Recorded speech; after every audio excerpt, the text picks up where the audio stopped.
लोग नमस्कार। जी हाँ दोस्तों, खेसारी लाल यादव जी का बहुत ब्लास्ट लेवल का अपडेट आप लोग के बीच में रिलीज होने वाला है। तो कब रिलीज होगा तो आज की वीडियो में हम बात करेंगे। तो वीडियो को एक लाइक और चैनल को सब्सक्राइब करिए। चलिए वीडियो को शुरू।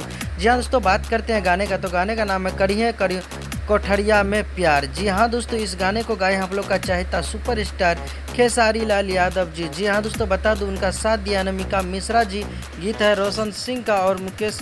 जी हाँ दोस्तों, आप लोग को बता दूं इस गाने के जो है कुछ ही देरों में रिलीज़ किए जाएंगे आप लोग के बीच में SRK म्यूजिक के द्वारा। तो आप लोग तैयार रहिए दोस्तों, 6:45 में इस गाने को आप लोग के बीच में रिलीज़ किया जा रहा है। फुल वीडियो सॉन्ग में रिलीज़ किए जाएंगे आप लोग को।